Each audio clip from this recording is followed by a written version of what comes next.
Please stand by. We're about to begin. Welcome to ASFA's September webinar. My name is Andrew, and I'll be your conference facilitator today. Before we get started, I'd like to briefly go over the format for this presentation. There will be two parts, a 45-minute presentation segment and a 15-minute Q&A session. In order to stay within the allotted time frame, all phone lines, except those of the presenter, will be placed on mute during the presentation. This will not prevent you from asking questions during the presentation. You may post written questions using the chat box located to the left of the slides. After the presentation has been completed, all questions will be addressed during the subsequent Q&A session. I would now like to introduce our speaker, Dr. Anand Padmanabhan. Dr. Anand is a member of the Medical Sciences Institute of the Blood Center of Wisconsin. He researches a disorder called heparin-induced thrombocytopenia and thrombosis, or HIT, a major cause of morbidity and mortality in heparin-treated patients. The focus of his studies is on defining the mechanisms by which HIT antibodies cause disease with a focus on improving diagnosis and treatment of this disorder. Dr. Padmanabhan's clinical interests are in the area of apheresis, particularly in its application in the areas of cellular collection for stem cell transplantation and in facilitating immunologically challenging solid organ transplants. Dr. Anand, you may begin your presentation. Thank you very much, Andrew, for that kind introduction, and to ask for this opportunity to share our work in the area of optimizing hematopoietic progenitor cell collections by apheresis. As Andrew mentioned, I'm a physician at the Blood Center of Wisconsin and a faculty member at the Medical College of Wisconsin, where we have an active and growing hematopoietic stem cell transplant program, as well as a program through the NMDP where we collect unrelated donors for stem cells. Go to the next slide here. I'm required to disclose any relevant conflicts of interest, and I have listed them on this slide, and this details my affiliations with commercial organizations in the transfusion medicine or apheresis space, either current or in the past. Now, as many or perhaps all of the listeners would know, an important, in fact, the leading source of stem cells for hematopoietic stem cell transplantation is peripheral blood. The other sources, of course, are marrow and cord blood, but in terms of the frequency of source, peripheral blood significantly outnumbers the other types. Now, stem cells, and we're going to call HPCs here, progenitor cells, are collected for stem cell transplantation using what is called large volume leukapheresis. This process involves processing typically large volumes of blood to ensure adequate collection of HPCs. Now, different centers use different definitions of large volume leukapheresis, but many that I have corresponded with and discussed with typically do 4 blood volumes or higher. Some do 5, rarely even higher than that. At our center, our standard way to process process LVL is by processing 4 blood volumes of a patient. So if you take an average sized individual, let's say 70 kilos, with a blood volume of 5 liters, we would then process 20 liters for a single LVL. Now, large volume leukapheresis is time intensive, requires several hours. It does cause volume overload. Now, in a typical procedure we might end up with a fluid balance of plus 1.5 liters or more. It can cause symptoms related to hypocalcemia, particularly when citrate is used as an anticoagulant, and as many of you know, can also result in fairly significant platelet depletion. We thought that all patients do not necessarily have to undergo the standard large volume apheresis that we were performing, and we, a couple of years ago, performed a quality improvement study to generate a with the idea of generating a collection efficiency-based, data-driven algorithm for stem cell collection so that we could predict the required volume of donor blood to be processed in order to attain the target stem cell yield. Using the data analysis, we then set a formula that would make the prediction and then prospectively assessed the efficacy of this predictive formula in a bunch of different patients, autologous patients, allogeneic transplants, both from related individuals and unrelated individuals, the unrelated being part of the NMDP program, which is essentially what I will be talking about today. Now, before I talk about our process of how we did this, I think it would be important for me to at least briefly discuss the collection methodology. And in order to keep it fairly simple, I thought I'll talk about one system that is a continuous collection methodology and the other that is a cyclical harvest. And I'm assuming most listeners are from the United States or Canada, and I'm given to believe that you have access to the two devices that I'm going to be discussing. So the first one I'll very briefly mention is the Spectra Optia, which is what we use at our center. That involves continuous collection of mononuclear cells, of which stem cells are a subpopulation. The second device I will mention is the Amicus, which has a cyclical harvest approach. Now, both devices obviously have centrifugation-based techniques in order to separate out the white cells from other components. So this is a figure from a recent book chapter that I was involved in, and this describes the CMNC, or the continuous MNC protocol. Now, off note, the Optia can also, you could also use the MNC protocol where it's a cyclical harvest like the Amicus, but again, I'm not going to be speaking about that here. But briefly, whole blood enters the centrifuge, is subjected to a soft spin, resulting in the packing of red cells along the high G wall, I don't know if I can get this to work here, and on top of which is the white cell layer and plasma and platelets, and the buffy coat is just continually removed. So if you can see the arrow there, and so as the procedure goes on, you have a bag that's a collection bag that's growing in size. In the Amicus, whole blood enters the separation chamber, and red cells reside along the high G wall. So there it is, if you can see the green arrow, while platelets are returned to the patient via the PRP, or the platelet-rich plasma outlet, that's indicated on the top left by the green arrow. To trigger harvest of MNCs, the PRBC, or the packed red blood cell outlet, closes, and a small volume of red blood cells is pumped into the chamber to lift and transfer the MNCs, which you see here on the top left, through the PRP outlet into collection bag. Now, this cycle is repeated several times during the HPC collection process, resulting in a stem cell product. Now, before I talk about the results of our study, I want to take several minutes to talk about the methods that we use to come up with this prediction algorithm.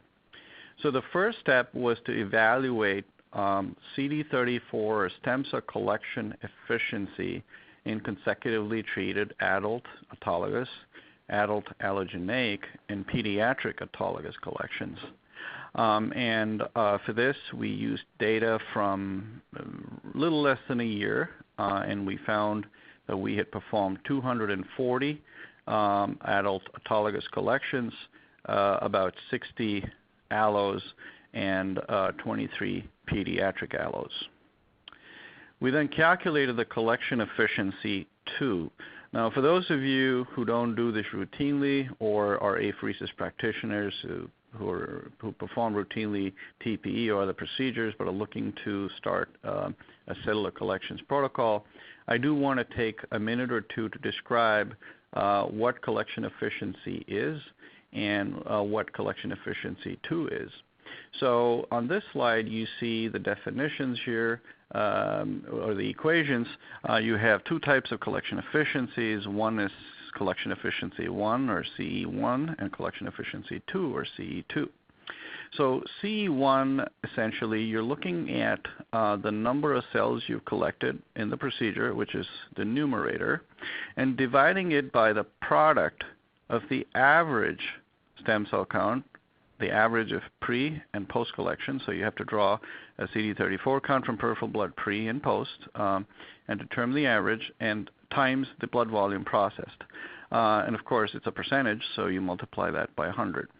The difference with CE2 is that in the denominator, you're only factoring in pre-collection CD34 counts, not the post. Now, typically, in the non-trial setting, the typical practice setting, CE2s are used so as to avoid the cost and trouble of getting a second CD34 count post-procedure. We've certainly participated in clinical trials and approval of new devices where we would do a post count, but really it's typically confined to the trial setting. Now, to give you an example of how this works for CE2, let's say we processed 20 liters of whole blood. We collected a total of 350 million CD34 cells from the patient or donor, and let's say the pre-collection peripheral blood CD34 count was 50 cells per microliter. So the CE2 would be the cell yield, in this case 350 million, divided by the pre-collection CD34 count, which is 50. I've just converted into cells per liter because you want the units to be the same, multiplied by 20 liters. Again, the whole thing multiplied by 100. In this example, we end up with a collection efficiency of 35%. And so that, I hope, is helpful as you think about collection efficiency and collection efficiency 2, or CE2, which I'll be talking about during the rest of this presentation.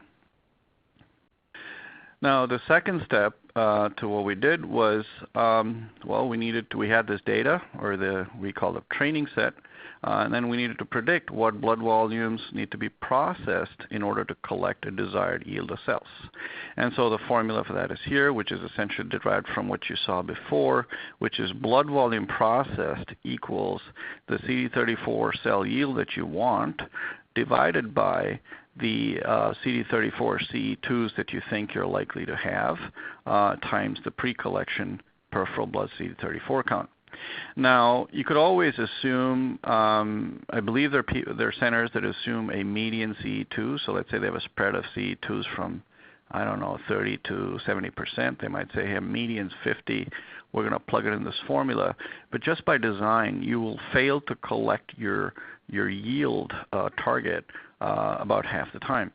Now, based on a lot of discussion within our center with our clinical adult and pediatric leaders and our cell processing lab, we wanted to be somewhat risk averse in that we wanted to collect the target when we predicted that truncation is indicated.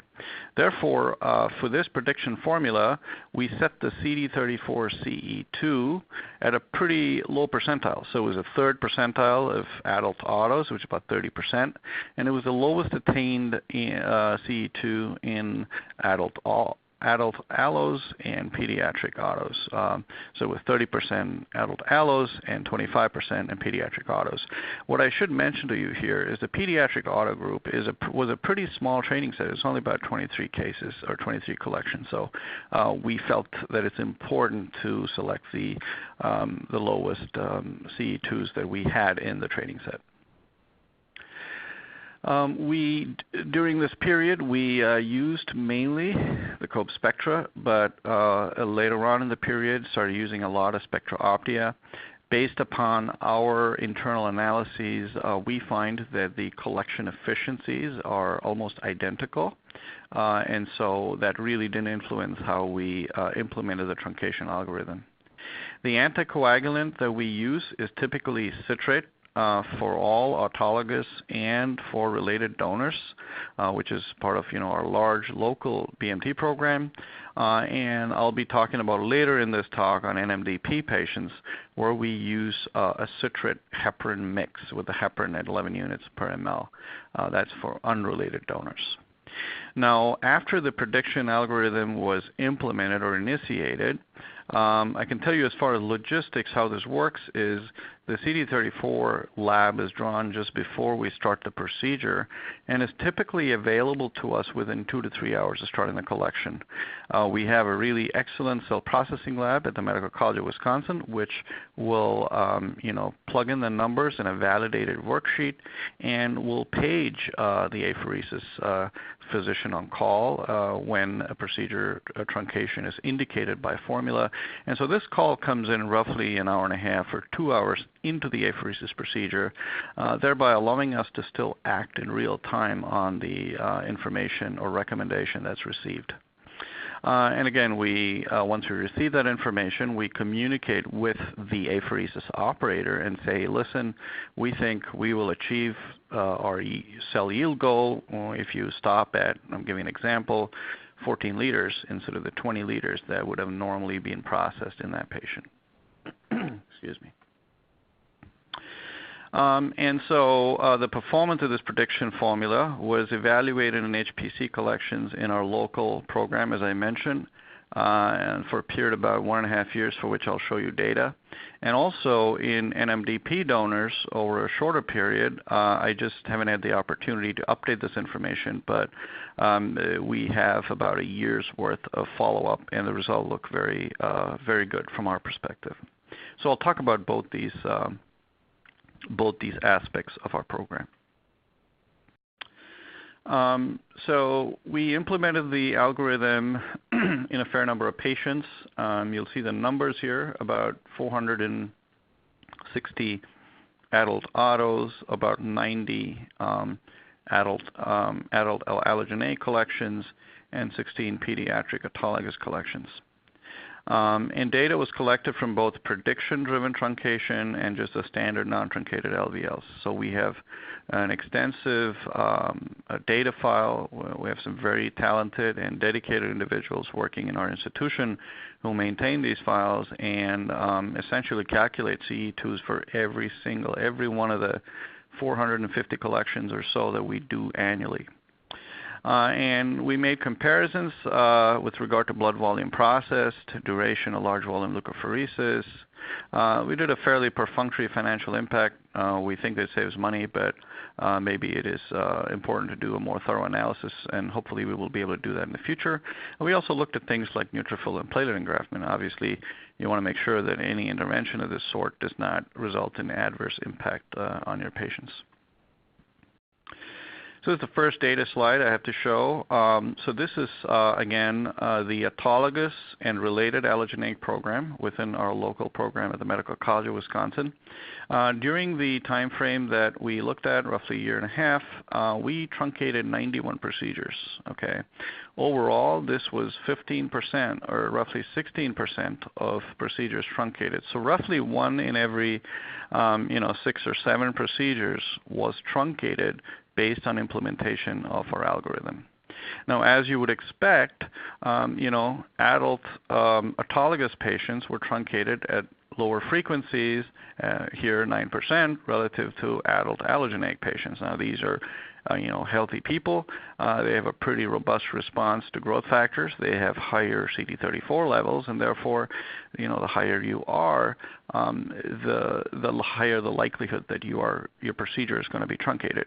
Now, of note, children, they have usually a pretty impressive marrow response to growth factors, and we noted that we did truncate a significant number of patients with disease, pediatric patients with disease in this data analysis, about 50%. So overall, it was we found that we predicted roughly the same number before we went in. We had the training data set, and we had pretty large numbers, and so we thought that it would be roughly 1 in 6 or 7, and that's what it really ended up being. So when I mean truncation here is we stopped the procedure before the 4 BVs that we thought we would do when we started the procedure. Now, it's important for us to know how many of these 91 truncations resulted in adequate collections, right? I mean, if you're doing a lot of truncations and you don't reach target, it defeats the purpose. And so we looked at this very carefully, and it turned out that 4 of the 91 failed to attain the targeted yield. However, on a closer look and on discussion, we realized that these yields were really close to target and really would not be deemed clinical collection failures. So what I have on this table on the left-hand side, the left column here, is the targeted yield before we started the procedure. So in 3 of the 4 patients, we had yields of 5 million. And in 1 of the patients, we had a desired yield of 10 million. And on the right-hand side, the yields after truncation was done in these procedures. So in all 3 of the patients that had a 5 million yield, we collected at least 4.5 million or more. So in 2 cases, 4.5 million cells per kilo. In 1 case, 4.8. And in the 1 case that we did not technically meet the target, with a 10 million target, we ended up collecting 9.9 million. So as a group, we believe that this truncation works. It results in many patients being truncated, but also we don't believe that this adversely impacts the cell yield that is collected. Now, an important question that we asked ourselves was, that's great that we're truncating procedures, but is the volume truncation significant? In other words, if we were truncating procedures from 20 liters processed to let's say 18 or 19, that's really less exciting than some procedures where we're doing a significant truncation of 1/3 or more. And so this graph breaks down volume reduction, so reduction in blood volume processed relative to the standard. So in an average patient, if we're doing 20 liters, and in the same patient we process 10 liters, that would be a 50% truncation. So that's what the y-axis refers to. So overall, the volume reduction, BVP reduction, was 34%, so which was pretty significant, we thought. So 1/3 lesser. So in an average patient, a truncated patient, we're actually processing about 13 liters or 14 liters instead of the 20 liters. In adult autos, it was again very similar as it was in allos and peds allos. Now obviously you see a pretty big SD bar, standard deviation bar, and that was because in some patients we truncated a lot, and in some patients we truncated lesser. But on average, this was about 1/3 or a little more than 1/3 of volume. And again, we did some pretty basic math here, which we probably ought to dig into some more.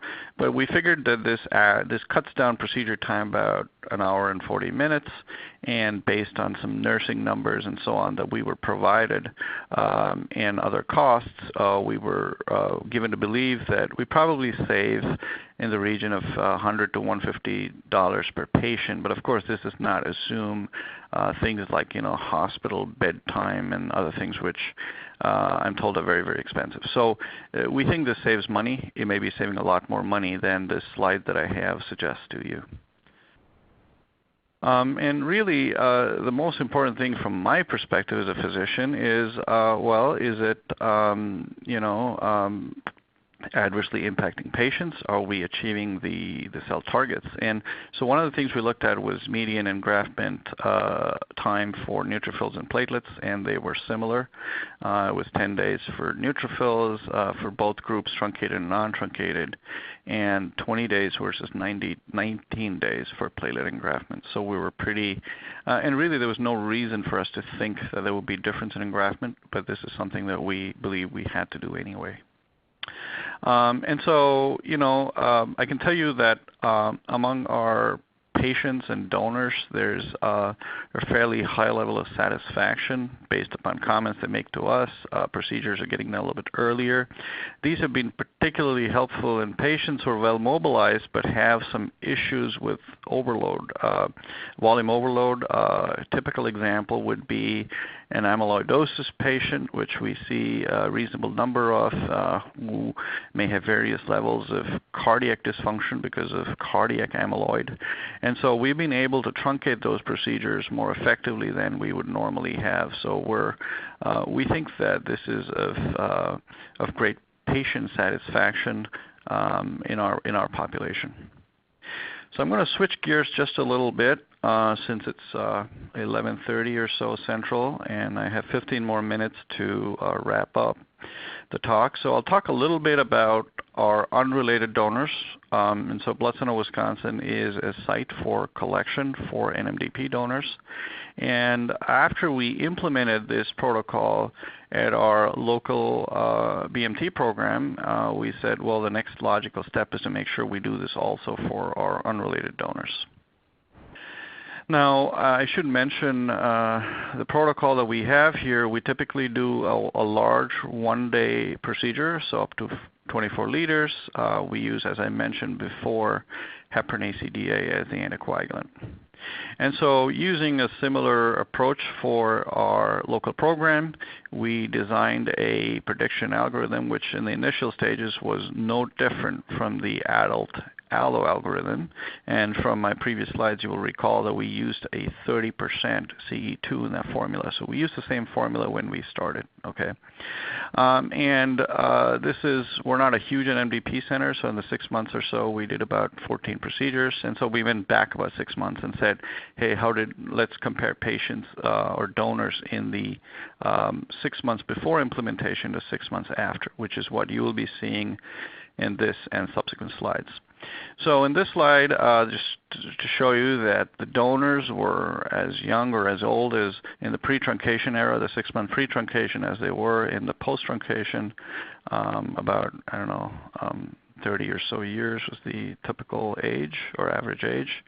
And that these donors were mobilized similarly. So this slide shows you the pre-collection peripheral blood CD34 counts in these donors in the pre-truncation era, N of 12, compared to the post-truncation era with an N of 14. And this is what our results showed. So obviously not all patients in the truncation era were truncated because you need to have adequate levels of stem cells, and also it depends upon the cell yield targets that you're being provided by the requesting transplant center. But in this 6-month period, we truncated 8 out of 14 collections, and these are small numbers, but again, I can tell you that in the subsequent 6 months, we have truncated even higher numbers. So it's been a fairly successful program in that sense. Now, in this slide, you'll be able to tell that in the pre-truncation era, we did about, 22, 24 liters on average. In the truncation era, the procedures that were not truncated were really no different than in the pre-truncation era. You wouldn't expect them to be because we're using the same protocol. However, when procedures were truncated, we did process much lower volume. So on average here, that you'll see here is we processed about 13 liters compared to 20 plus liters in the pre-truncation period and 20 plus liters in the non-truncated patients. And as you would expect, and it's not surprising, we thought that we might see fewer platelets being depleted. Certainly statistically that was significant. Whether it was clinically significant or not is questionable. But when you compare the platelet depletion in the non-truncated cases, so we depleted about 55% or plus in the pre-truncation era and in the non-truncated cases in the truncation era, but significantly lesser platelets in procedures that were truncated because we're processing lesser blood, so there is fewer platelets being depleted. So that was something that we would expect, and there's something that we did see. Now, the other obvious thing to look at, and we looked at it, is to ask the question, are better mobilized patients more likely to be truncated? And that happens to be the case. So if you had a patient with, let's say, a CD34 count of that's 100 plus, obviously they have a much higher likelihood of truncation compared to somebody with a CD34 count of 20 or 30 perhaps, assuming similar yields are requested. So in this slide on the right-hand side, you see the average pre-collection peripheral blood stem cell level, and the peripheral blood much higher than on the left-hand side, which are non-truncated donors, where the average CD34 peripheral blood counts were significantly lower.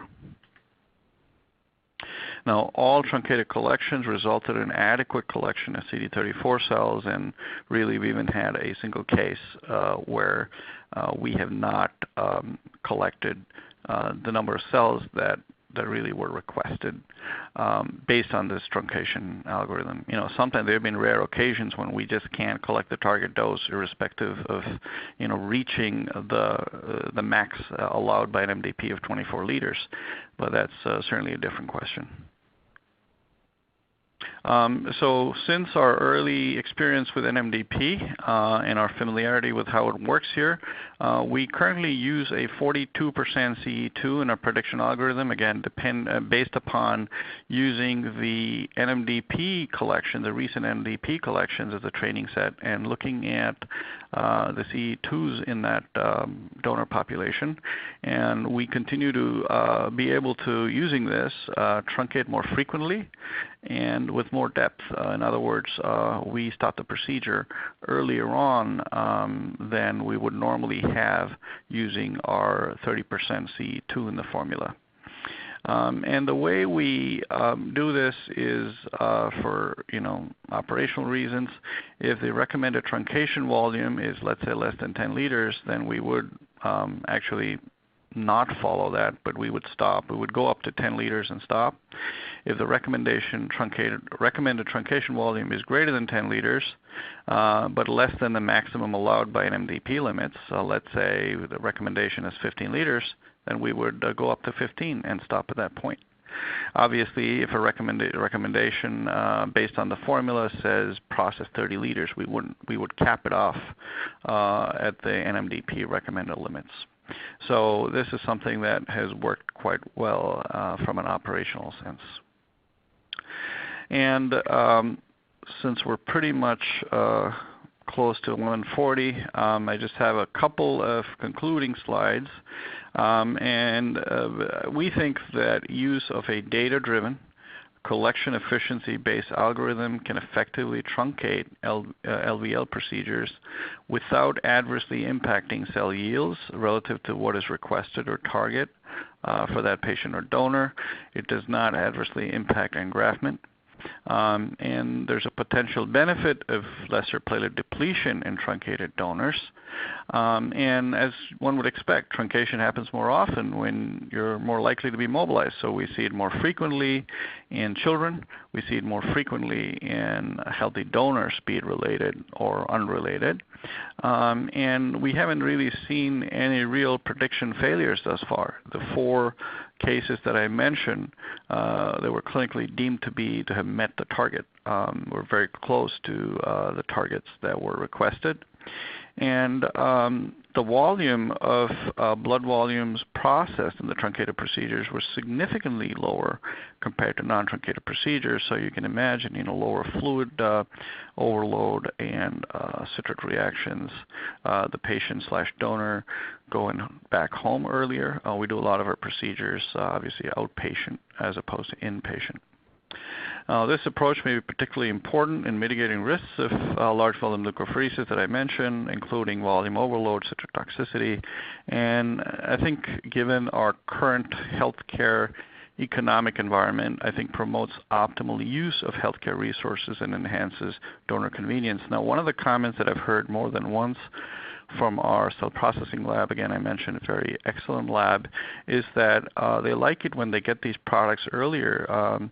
It avoids, makes sure that they process the product in a timely manner and avoids things like overtime and so on. So that has been helpful to them as well from an operational aspect.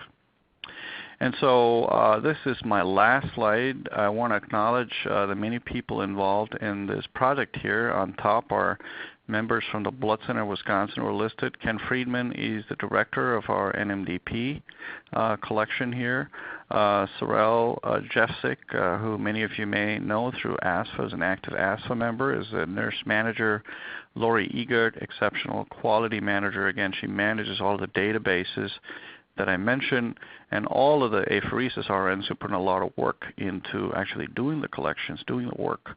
And at the bottom are our local partners, really excellent MCW, Medical College of Wisconsin program, Carolyn Keever and Brian Johnson of the Cell Processing Lab, Dr. Margolis, Hari Parameswaran from the pediatric and adult programs, and of course the patients and donors who allow us to do this work with them. So with that, I will stop, but there will be a question and answer session that will follow. And this concludes the presentation segment of our webinar. We will now begin our Q&A session by addressing the written questions that were submitted throughout the presentation.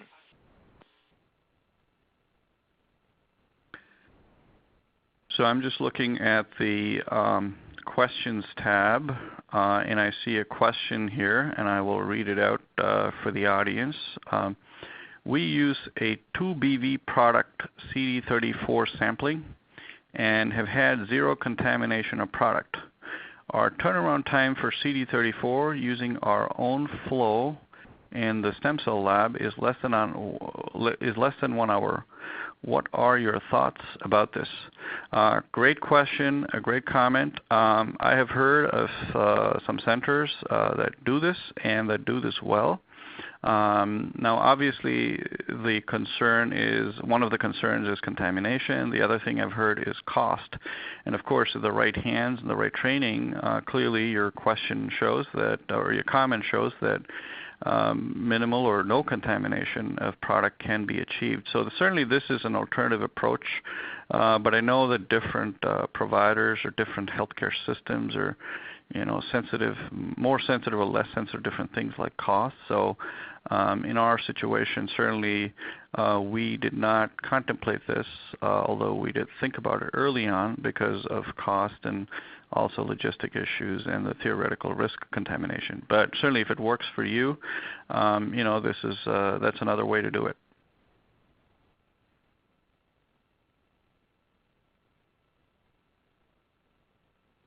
I'm looking to see if there are any more questions. Clicking on the questions tab. I don't see it, but I'm going to go back here in the Q&A, and it says, we will be publishing the data in the near future. That would be great if you can publish your data on mid-procedure sampling. That would be helpful. Now I should mention this is being written up, the data that I presented to you is being written up as a manuscript. The first part of it, which is our related and autologous patients, both adult and peds, and we hope that it will be submitted in a couple of months. It's just been hard to do that with multiple priorities, but we will be doing that. We have a manuscript, first draft written up. So I have one more question. I'm curious about your default use of heparin in NMDP donors. Do you do to avoid having to do calcium infusions?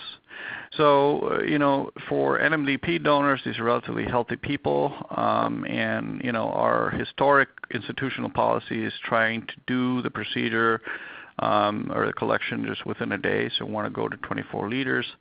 Avoiding citrate helps avoid some of the issues with citrate, which are namely hypocalcemic reactions. And also the infusions one has to do. Now we do it as a blood center, we do it at our blood center facility. It would be extremely challenging, possible though, to do calcium infusions, but challenging. So we have chosen to do it with heparin. Obviously, there are many, many centers that do citrate alone. When we do perform these procedures in the hospital as part of our local HSCT program, we almost always use citrate. Now, I have to say this was changed I've been here in Milwaukee 7 years. I sort of changed it a couple of years in because of risk of epistaxis and so on. We've had a few cases, but it can be done both ways. The second question, in the NMDP procedures, truncated, do you have information on the recovery time for platelets and neutrophils in recipients?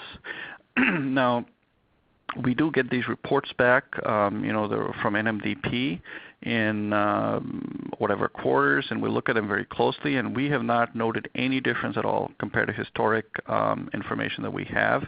Now, off note, the products that are collected based on these algorithms have still attained the requested dose that's requested, so no different from products that were collected without truncation. So we do not expect a difference in recovery time. But specifically to answer that question, no, we have not noticed any issues. The next question, what is the max blood volume processed for autos, please? So we will process 4 BVs for autologous patients within the program that I mentioned. I know that that is sometimes different for some centers where they might go 4 or 5 or rarely even higher, but that's been our policy. I have 2 more questions. I'll read them out. The next question is, what is your experience using heparin citrate in the Optia? Unlike the Spectra, we do have clots formed in the belt. Any thoughts? Now, I have to say that I will need to think about it a little more. I know that there is more risk with heparin citrate in the Optia, but I will have to see, and we'll have to tabulate and see what our adverse event rate with clots were. And I know I've heard this problem from multiple individuals, but I'm not sure there's been any publications on this. But that would be something that I would be able to provide some follow-up on if you can contact me directly. The next question, we have published a comparison between Amicus and Kobe in transfusion and apheresis science recently from India. They showed a good correlation. Amicus offers few advantages with collecting, concentrating products with low platelet counts. Now, we are not an Amicus center that uses Amicus, but I would agree that there may be some advantages in the platelet area, where I think there's some elegant publications by the Mayo Group showing that there may be some fewer platelet depletion effects and so on. But in terms of collection efficiencies, based on the literature, it appears that both devices are relatively comparable. The next question I will read out is, what is the effect of white blood cell count in your formula? At Mayo Clinic, best collections using the Spectra in the old days were when WBCs were 20 to 40 and CD34s were greater than 20.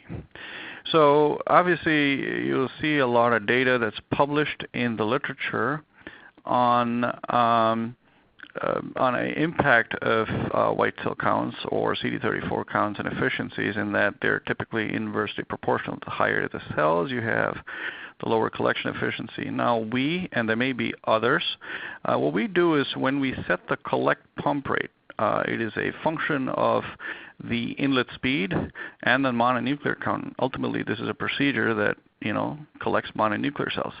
So for the most part, we negate the adverse impact of cell counts on collection efficiencies. Having said that, when you have a CD34 count of 700 or 800, which we have seen in PEDS patients, it would be hard to fully negate that. But my recommendation to you, you may already do this, but my recommendation to you is to set your collect pump rate if you're using a continuous mononuclear collection procedure, as in the formula, use both the inlet rate as well as a pre-collection MNC count. I'll read out, there's another question. Can you comment at all on whether you collect peripherally? If so, how do you do this? Duration of collection, volume process, donor tolerance. Now, we do collect peripherally in some donors. Obviously, we collect more frequently if it's an allogeneic donor. The last data I saw, we were greater than 90% peripheral for our unrelated donors.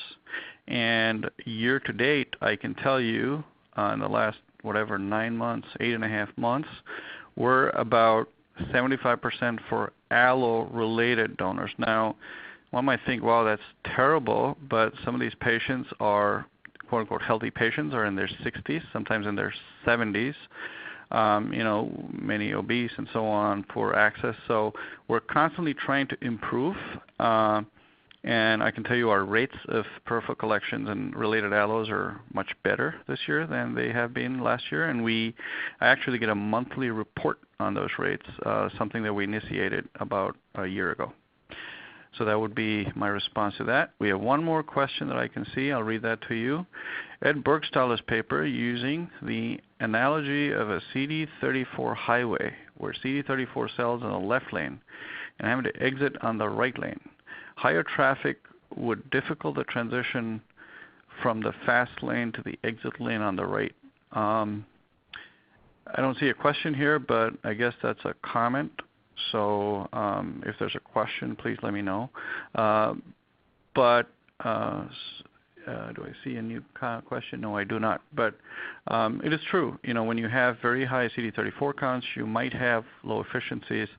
But we've had our data looked at very, very closely, and we do not see the inverse correlation that many centers see, again, mainly because we calculate the collect pump rate as opposed to using a constant, which does not factor in MNC counts or inlet rate. So the next question here is, we still have time, I believe. It's 11:49. Does peripheral or central access for stem cell collection make any impact on CE2? We have noticed no impact. Now, of course, if you have access that, develop a hematoma, you have to stop and go. At some point, you're not going to be able to process what you need, or you're going to keep pausing your machine. So theoretically, you would think that might. But, in those settings, you might just, figure that your patient needs a line, and that has happened. We have had, I'm sure you have as well, attempted peripheral access, gone through a little bit, and you can't proceed, in which case they get a central line. So from a technical standpoint of how the machine works, it should not matter if what type of access you have, as long as you can get your patient's blood through the machine and make the appropriate adjustments for the collection with the collect pump rate. If you're running slower, well, your collect pump speed is going to be lower because it does factor in inlet rate. Let's see if we have any additional questions. I see one in the Q&A which says, what lab value do you use to trigger initiation of collection? That's a great question. And this is, so right now, we just collect, okay? Now, of course, if we see white cells I see a white cell count of 5,000, we're not going to collect, okay? We're going to wait for the CD34 count, but as I mentioned, it takes a couple hours. But we're working with some folks within the program to formalize a protocol where we would perhaps try to measure the CD34 count the day before, address any low counts appropriately. Example, give plerixafor solely to those patients. We have a lot of plerixafor use in our center. And then base our decision on that. Now, many centers, if you ask me, there's a very nice paper by Robert Makar, M-A-K-A-R, in Transfusion Medicine Reviews. I'm a co-author on that, where we looked at processes or procedures at various transplant centers in the United States, Canada, and elsewhere. And I think most people, if I remember the data correctly, use a trigger of 5 or 10 more commonly to start a collection. There are very few that use a trigger of 20 CD34 cells per microliter to start a collection. But I think as a program, I think every program is important to define what a futile collection would be. So in other words, you might say, hey, if you have CD34 counts less than 5, I am not going to collect. I'm going to wait for it to, give a plerixafor, try the next day, something like that. The next question, do you use Hickman catheters or PICCs or only catheters to do the collections? Now, we've used trifusion lines, we've used Mahorkars, you can use Neostars. We are keen on trying out the Power Flow, which is a Bard. It's a port made by Bard, which is now approved for apheresis. We haven't used it yet, but that's something that we would like to do. Now, pediatric patients, Power Hickmans have been used certainly at our center for quite a while for apheresis, so that's something that one could do. But typically in adults, like I mentioned, trifusion, Mahorkar, Neostars, those I would say would be some of the commoner lines that we use for collection. Let's see if there are any comments. I see one comment saying power ports. Yes, it looks like we have someone who has started using it, which is fantastic. And we have to get the appropriate IR approvals before we start using them. There is agreement within the program that it's worth using. So, and again, that's one might have to put in 2 ports based on what I'm told, but it's something that we will need to look into.